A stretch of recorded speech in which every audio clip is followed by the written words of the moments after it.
नमस्कार मित्रों, आज के व्याख्यान विस्मृत कहानीकार शिवरानी देवी भाग 3 में आपका स्वागत, वंदन, अभिनंदन। शिवरानी देवी विवाह से पूर्व बहुत अधिक शिक्षित नहीं थीं, किंतु विवाह के उपरांत प्रेमचंद की प्रेरणा से इन्होंने न केवल शिक्षा ग्रहण की अपितु लेखन के प्रति भी इनकी अभिरुचि निरंतर विकसित होती रही और इन्होंने प्रेमचंद की तरह ही कहानियों के माध्यम से अपने भावों को अपने पाठकों के समक्ष साझा किया। शिवरानी देवी की पहली कहानी साहस 1924 में हंस पत्रिका में प्रकाशित है और इनकी अन्य कहानियों को यदि हम ध्यान से देखें तो वो उस समय की प्रतिष्ठित पत्र पत्रिकाओं में निरंतर स्थान पाती रहीं। इन्होंने लगभग 50 के करीब कहानियों का सृजन किया। इनके 2 कहानी संग्रह प्राप्त होते हैं और कुछ इनकी असंकलित कहानियाँ उस समय की पत्र पत्रिकाओं में मिलती हैं। इन्होंने अपनी कहानियों में साहस के साथ, बेबाकी के साथ समाज में व्याप्त विभिन्न विकृतियों को, कुरीतियों को, जड़ परंपराओं को चित्रित किया, उनका विरोध किया, उन पर प्रहार किया। इन्होंने अपनी नायिकाओं को इतना सुदृढ़ बनाया कि वे कुरीतियों और अन्याय के विरुद्ध न केवल तनकर खड़ी हो जाती हैं, परंपरागत रूढ़ियों का विरोध करती हैं और अपने लिए नए मार्ग का अन्वेषण करती हैं। सन 1933 में प्रकाशित इनके पहले कहानी संग्रह नारी हृदय में 16 कहानियां अंकित हैं। इन 16 कहानियों में से पिछले वक्तव्य में हमने जिन कहानियों पर विशेष रूप से चर्चा की थी वे थीं नारी हृदय, करनी का फल और साहस। आज हम इनकी अन्य कहानियों के विषय में जानने का प्रयास करेंगे। इन कहानियों में बूढ़ी काकी, विजय, माता, वरयात्रा, हत्यारा, सच्ची स्त्री, सौत, गिरफ्तारी, कुर्बानी, समझौता, जेल में, आंसू और वधु परीक्षा हैं। अगर हम देखें तो इनकी सभी कहानियों के केंद्र में नारी है। नारी जीवन के विविध पक्षों को, जीवन से संबंधित विभिन्न समस्याओं को शिवरानी देवी ने बखूबी अपनी कहानियों में उद्घाटित किया है। इस संकलन की चौथी कहानी बूढ़ी काकी प्रेमचंद की रचना बूढ़ी काकी से नितांत भिन्न है। ये अलग बात है कि दोनों ही कहानियों के शीर्षक एक से हैं, किंतु इनका कथानक और इनका रचनाकार अलग अलग है। इस रचना में मुंशी गंगा प्रसाद की माँ जिस स्त्री को अपने घर में नौकर रखती हैं, उसे गंगा प्रसाद और उनकी पत्नी चंपा काकी कहकर पुकारते हैं। एक तरह से काकी मुंशी जी के घर की सदस्य होती हैं। चंपा की मृत्यु के उपरांत अपनी 5 वर्षीय अबोध बालिका मानकी की जिम्मेदारी मुंशी जी काकी पर छोड़ देते हैं। मुंशी जी को लगता है कि परिवार में एक स्त्री का होना बहुत ज़रूरी है और इसलिए वे महारानी नामक एक गरीब परिवार की स्त्री से पुनः विवाह कर लेते हैं। ऐसा करते हुए न केवल उन्हें अपने लिए पत्नी मिल जाती हैं, उनका विचार है कि उनकी बालिका को भी महारानी मां सदृश प्रेम करेंगी, किंतु ऐसा होता नहीं है। मां का विमाता रूप समाज में वैसे भी आदरणीय नहीं माना जाता। समाज अलग अलग कारण देकर बच्चे के मन में इस भावना को भर देता है कि विमाता अत्याचारणी ही होगी, और कई बार ये बात सत्य भी हो जाती है। विवाह के समय महारानी का भाई रघुनाथ उसके साथ रहने के लिए आ जाता है। महारानी को मन्नो और बूढ़ी काकी अच्छी नहीं लगती। वो चाहती है कि मन्नो का विवाह जल्दी से जल्दी किसी ऐसे व्यक्ति से कर दिया जाए जिसे दहेज ना देना पड़े, और इसलिए वो मन्नो का विवाह एक दोहाजू से करना चाहती हैं। बहुत समझाने बुझाने पर वो विवाह में 500 रुपये खर्च करने के लिए अपनी सहमति देती हैं। बूढ़ी काकी को लगता है कि 500 रुपये में विवाह कैसे होगा, मेरी मन्नो बिटिया कैसे सुखी रह पाएगी, और इसलिए वो अपने जीवन भर की कमाई मुंशी जी को लाकर दे देती हैं, जिससे बिटिया का विवाह अच्छी तरह से संपन्न हो सके। लेखिका ने महारानी के माध्यम से उस स्त्री का अंकन करने का प्रयास किया है जो एक अबोध बालिका से भी प्रतिशोध में बदला लेने का प्रयास करती है। वे अपने सुख, अपने अधिकारों के प्रति सजग है, इसलिए जानती है कि मुंशी जी उसे कुछ नहीं कह सकेंगे। संग्रह की दूसरी कहानी विजय भारतीय हिंदू नारी मालती की कथा है, जो अपने समर्पण से पति प्रेम को पुनः प्राप्त कर लेती है। कहानी में स्त्री समर्पण, सेवा, त्याग के साथ ही पुरुष की भौरा प्रवृत्ति को लेखिका ने उद्घाटित किया है। कहानी में दो प्रमुख पात्र हैं, गणपति सहाय और मालती। सामान्य नैन नक्श और अल्प शिक्षित मालती को उसके पति अध्यापक गणपति सहाय पसंद नहीं करते और निरंतर उसकी किसी न किसी बात पर उपेक्षा करते रहते हैं, उसे प्रताड़ित करते रहते हैं। गणपत अपने भाई श्यामनाथ के साथ बाहर जाकर नौकरी करने लगते हैं। कहानी के प्रारंभ में ही पति द्वारा प्राप्त किया गया पत्र मालती को भाव विह्वल कर देता है। गणपत लिखते हैं, तुम आज से कभी मेरे पास पत्र मत लिखना। तुम्हारी जो इच्छा हो तुम करो, मुझसे कोई मतलब नहीं। तुम चाहे जिंदा रहो या मर जाओ, मेरे लिए समान है। लड़का लड़की मेरा कोई नहीं। मैंने तुम्हारे जीवन का ठेका नहीं लिया है। वे आगे लिखते हैं, नहीं निर्वाह होता भीख मांगो। मैं तुम जैसी स्त्री के लिए अपना जीवन नष्ट नहीं करना चाहता। लड़के को चाहे गुरुकुल भेजो या जहन्नुम में, तुमसे कोई प्रयोजन नहीं।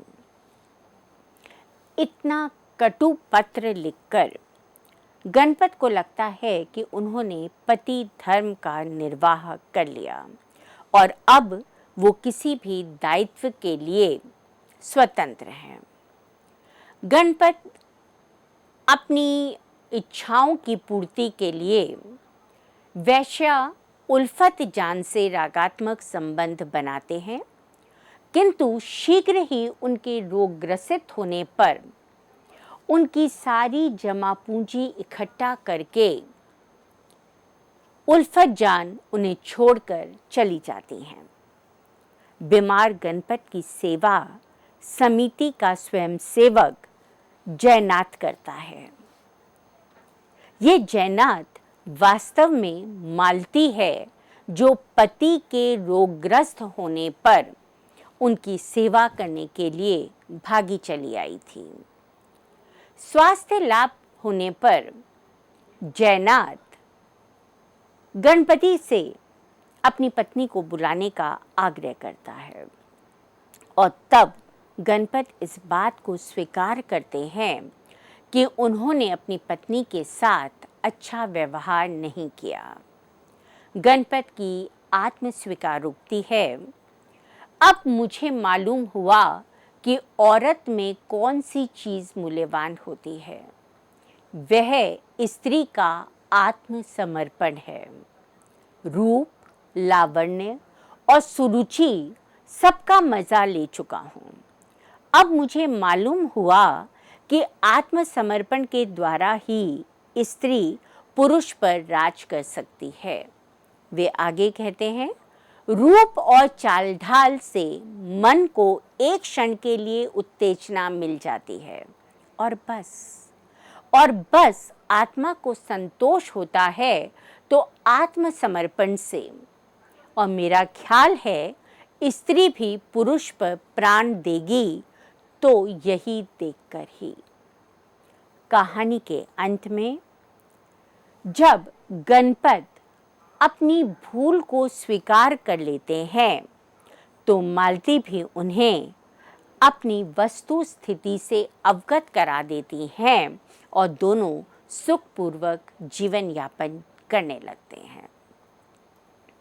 स्वतंत्रता संग्राम की पृष्ठभूमि पर रचित लेखिका की माता कहानी में पुलिस अधिकारियों की क्रूरता, लाठीचार्ज, आंदोलनकारियों पर प्रहार, अपने अधिकारों को प्राप्त करने के लिए, अधिकारियों को खुश करने के लिए किस प्रकार से लोग सरकारी नौकरी पाने के लिए अधिकारियों को खुश करना चाहते हैं और ये खुश करना उनकी विवशता में शामिल हो जाता है। नवयुवकों में किस प्रकार से स्वराज की कामना जागृत हो रही थी, इन सब तथ्यों को लेखिका ने इस कहानी में लिपिबद्ध किया है। कहानी में मुख्य रूप से 3 पात्र हैं, दारोगा जालिम सिंह, उनकी पत्नी राधा और पुत्र हनुमान सिंह। नौकरी बचाने के लिए पुलिसकर्मी आंदोलनकारियों पर हर प्रकार का अत्याचार करते हैं। राधा अपने पति से कहती है, इसी सड़क पर से आज 20 लाशें गईं। कोई पुलिस के डंडे से मरा है, कोई घोड़ों के पैरों से। घायलों की तो गिनती ही नहीं।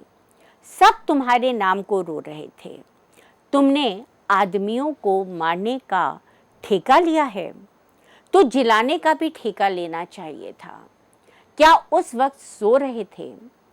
राधा को अपने पति द्वारा किए जाने वाले अत्याचारों से दुख होता है, किंतु जालिम सिंह सरकार का पक्षधर था, इसलिए उसका मानना था कि सरकार का विरोध करने का परिणाम बहुत बुरा होता है और हर व्यक्ति को उस परिणाम को भुगतने के लिए तैयार रहना चाहिए। उसका बेटा हनुमान सिंह अपना नाम राष्ट्रीय आंदोलन में एक वॉलंटियर के रूप में लिखवा लेता है। और विडंबना देखिए कि आंदोलन में सक्रिय रूप से भागीदार होने पर पुलिस के डंडों से उस पर भी प्रहार किया जाता है और कुछ समय उपरांत उसका मृत शरीर लोग घर लेकर आते हैं। अपने पुत्र को मृत अवस्था में देखकर जालिम सिंह पर कहर टूट पड़ता है। वो जार जार रोने लगता है। उसे कुछ समझ नहीं आता कि वो कैसे अपने बच्चे को पुनः जीवित कर सके। और तब उसकी पत्नी राधा उसको प्रताड़ित करते हुए, उस पर चिल्लाते हुए कहती है, चुप हो पापी, अब क्यों रोता है? यह तेरी करनी का ही फल है।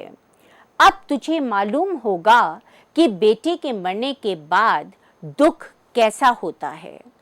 तूने सैकड़ों घर उजाड़ दिए, फिर अपनी दाव रोता क्यों है? इसी तरह उनके दिलों पर भी चोटें लगी होंगी। भगवान कैसा न्याय करते हैं। विडंबना और अधिक तब व्याप्त जाती है जब पुलिस अधिकारी आकर जालिम सिंह को कोने में ले जाकर कहते हैं, घर की बात है, दबा दी जाएगी, आपकी तरक्की निश्चित है। और ये सुनकर जालिम सिंह अवाक रह जाता है। जिस घर के लिए, जिस बच्चे के लिए जालिम सिंह दूसरों पर अन्याय करता रहा था, उसे ही वे अंत में बचा नहीं पाता। लेखिका ने इस रचना में स्त्री को अन्याय के विरुद्ध मुखर दिखाया है। मित्रों, ये वह समय था जब महिला लेखिकाओं के काम को उतनी आदर की दृष्टि से नहीं देखा जाता था, क्योंकि पुरुष सत्तात्मक समाज में महिलाओं का काम केवल घर गृहस्थी देखना, बच्चों का पालन पोषण करना, यहीं तक सीमित कर दिया गया था। ऐसे में किसी लेखिका का उभर कर आना, समाज, परिवार और पुरुष सत्तात्मक दृष्टिकोण के सामने डट कर खड़े हो जाना अपने आप में एक चुनौती भरा काम था। और शिवरानी देवी ने अपनी रचनाओं के माध्यम से इस चुनौती को न केवल स्वीकार किया, अपितु अपने पाठकों को उस समाज का सच्चा प्रतिबिंब दिखाने का भी प्रयास किया है। अपनी कहानी वर यात्रा में उन्होंने सामाजिक कुरीतियों, पुरुष की क्रूरता, नारी की कुंठा और पीड़ा को वाणी दी है। नए दौर की नारी चुपचाप अन्याय नहीं सहती। वो पुरुष के कंधे से कंधा मिलाकर चलने के लिए तो तैयार है, किंतु वो पुरुष का अत्याचार सहने के लिए तैयार नहीं है। वो क्षमा याचना भी करती है, क्षमा चाहती भी है और अपनी बात को कम से कम कहने का साहस भी रखती है। कहानी में नायिका अपने पति के अनुचित व्यवहार को न केवल चुनौती देती है, अपितु सर पर मानो कफन बांधकर अपने अधिकारों की मांग भी करती है। पुरुष सत्तात्मक समाज में हर पति एक ऐसी पत्नी की कामना करता है जो चुपचाप पशुवत उसके कहे अनुसार घर परिवार की सेवा करती रहे, किसी बात पर उसका विरोध ना करे, कोई प्रश्न ना करे। रामनाथ पत्नी रामेश्वरी को मायके में छोड़कर अशिक्षित दब्बू स्त्री से पुनः विवाह करने का मन बना लेते हैं। उन्हें लगता है कि अगर पत्नी शिक्षित होगी तो वो कहीं ना कहीं विरोध करेगी, कहीं ना कहीं अपनी बात कहेगी और मेरे स्वाभिमान को ठेस लगेगी। अशिक्षित, अनपढ़, गंवार स्त्री जो कुछ मैं कहूँगा उसे चुपचाप मान लेगी। ऐसा करते हुए, या कह सकते हैं ऐसा सोचते समय, रामनाथ को अपनी पत्नी की स्वीकृति लेना भी आवश्यक नहीं लगा। उन्हें लगा कि वो पुरुष हैं, इसलिए एक छोड़ कितने ही विवाह करने के लिए स्वतंत्र हैं। उनका मानना था कि पत्नी को सदैव ही अपने पति का कृतज्ञ होना चाहिए, क्योंकि वह उसका भरण पोषण करता है, उसे खाने को देता है, उसे रहने के लिए छत देता है, तो उसका अधिकार बन जाता है कि वो पत्नी का स्वामी बनकर रहे। ठीक विवाह वाले दिन रामेश्वरी को पति के विवाह का पता चलता है। रामेश्वरी रोती नहीं है, चिल्लाती नहीं है, वह अपना विरोध अंकित करती है। वह कहती है, विवाह मेरे जीते जी नहीं होगा, हरगिज नहीं होगा। तुम नवेली बहू के साथ जिंदगी की बहार नहीं उड़ा सकते। अगर मैं रो रो कर जिंदगी के दिन पूरे कर रही हूं, तो तुम्हें भी यूं ही जलना होगा। तुम मेरी छाती पर मूंग नहीं दल सकते। वह विरोध में रामनाथ की गाड़ी के आगे डट कर खड़ी हो जाती है। रामनाथ को लगता है कि रामेश्वरी बिना बात के नाटक कर रही है। जरा सा उसको डराऊंगा, धमकाऊंगा तो अपने आप ही रास्ते से अलग हो जाएगी। पहले उसे समझाते हैं, वो नहीं मानती, और फिर क्रोध में आकर रामनाथ गाड़ी के सामने लेटी रामेश्वरी पर गाड़ी चढ़ा देते हैं। फलस्वरूप भीड़ उन्हें मार मार कर मृत्यु दंड दे देती है। दोनों में से कोई भी जीवित नहीं रहता और कहानी के अंत में लेखिका की सार्थक टिप्पणी पाठकों को झंझोर कर रख देती है कि यह एक नई बारात थी। निश्चित रूप से शिवरानी देवी ने अपनी रचनाओं के माध्यम से उस स्त्री को अंकित किया है, उस स्त्री की छवि को गठित किया है जो परंपरागत मूल्यों को चुनौती देती है, जो अपने लिए नई राहों का अन्वेषण करती है, जो पुरुष से समानाधिकार की बात करती है और वो कहती है कि मैं तुम्हारी सहधर्मिणी हूँ, सहयात्री हूँ, इसलिए मुझे भी वो सम्मान, वो आदर मिलना चाहिए। अपने अगले वक्तव्य में हम शिवरानी देवी की अन्य कहानियों के माध्यम से इस बात पर और विस्तार से जानने का प्रयास करेंगे कि उन्होंने अपनी कहानियों में किस किस रूप में नारी की छवियों को अंकित किया है, कहाँ कहाँ उनकी नारियाँ, उनकी नायिकाएं पुरुष प्रधान समाज द्वारा खींची गई रेखाओं का उल्लंघन करती हैं, पुरुष के सामने डटकर खड़ी हो जाती हैं और उनसे अपने अधिकारों को मांगती हैं। चाहे आंदोलन हो, चाहे परिवार हो, चाहे समाज हो, ये नारी हर जगह अपनी उपस्थिति दर्ज कराने में सक्षम है। तब तक के लिए धन्यवाद।